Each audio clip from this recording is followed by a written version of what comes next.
Well, Janet is a woman of many parts. There's this and this. Janet Kuypers. Yeah.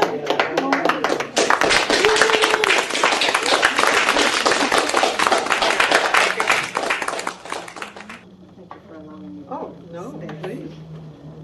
We don't have a huge speaker to rest I know, I used to have this giant 100-pound speaker.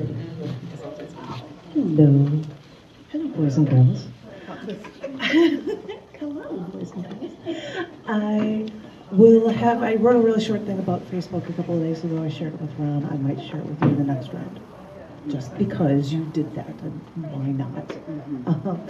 But I first thought I'd like to share with you one poem from this book of select things from Boss Lady and cc&d. It's called On the Edge. Oh, I have to pose. I have to pose happy. It's on the edge. Pose happy. Keep happy.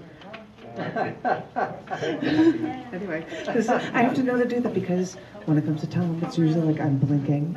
So you just do a nice long pause. That's right, long pause. And get the actually good shot with the book. This is called On the Edge, and this is a poem from it that I have not ever shared with you guys, so I thought I would, and I hope you guys like it.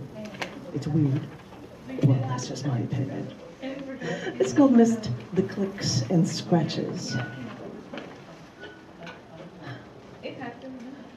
Knowing you couldn't get me to go downstairs, not knowing that downstairs is where I kept the bodies, you suggested playing music with no iPod docking station.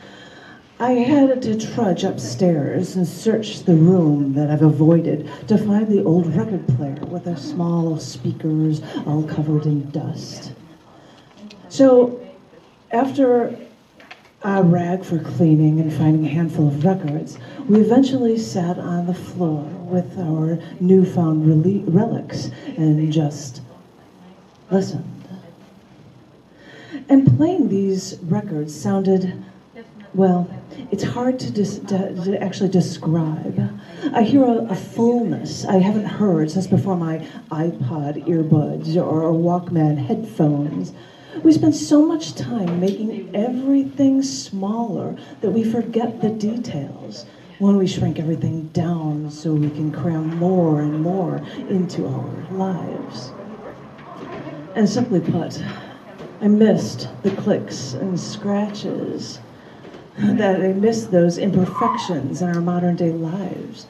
We've done everything we could to remove nuances so that everything is generically the same, and now nothing is unique. I've missed the scratches from downstairs. I've missed the hiccups and the skips from a 33, a 45, a 78. It's been a while since I've heard those scratches. It's been a while since I've delved into those imperfections. At least we found this record player so I could remind myself of what I was missing all this time, now that we are now forced into our modern world. I'm sorry that I don't have any sound effects on that because I would have played it on my phone because that would just be the coolest thing. But I don't have that. I have birds and crickets, but I don't have records, which are the coolest thing to have. It was when I have bird noises, or we were outside at night, and I'm like, let me put some more cricket noises up, and it sounds just great, like a camping thing was the coolest thing. Sorry, I'm being a goof. I wrote 2 poems the past 2 days for 2 quote-unquote holidays.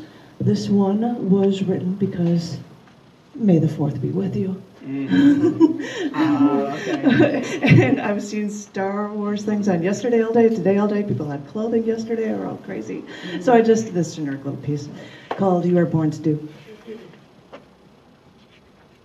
My child, you have been given a gift you might not believe, but every cell inside your body has been begging for this. This is your calling, my child.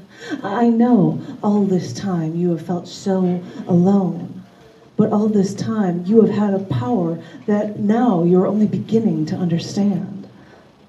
Feel the force course through your veins. March forth and do what you know you are destined to do. Feel this force. Harness this force. And may the force be with you in all you are born to do.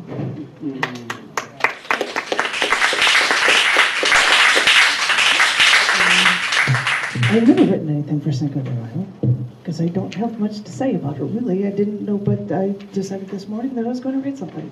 So I did. And I called it Our Excuses for Celebrating. I think us Americans look for any remote holiday to use as a reason to celebrate by drinking. Case in point, let's talk about Cinco de Mayo. Technically, it's a celebration of Mexico winning the first Battle of Puebla over the French Empire. And in Puebla, they have music, art festivals, parades, and even battle reenactments.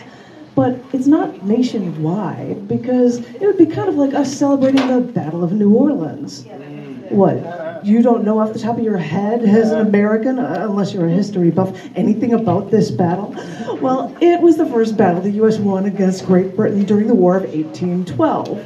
Yes, winning these battles gave us real credit as an actual country, but we don't go around celebrating one date from one battle by drinking a lot and celebrating. The closest I've ever come to celebrating anything in Mexico was spending a few hours in Tijuana one balmy afternoon with newfound American drinking buddies, where, after photographing a small pony painted as a zebra, we went out for a few bars during the day where waitstaff literally poured tequila down my throat, and the other American girl there insisted I dance the Macarena with her. Now, I don't do line dancing like that, but maybe it was the free watered-down tequila the waitstaff poured down my throat because that made it almost be reason enough to celebrate. And yeah, most Americans don't know why Cinco de Mayo is even celebrated.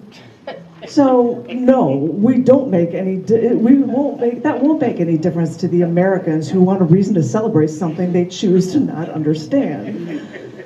But if you do want to revel in this holiday just a little bit, then raise a glass for a country being able to fight for their independence and win, because that is something we can all understand.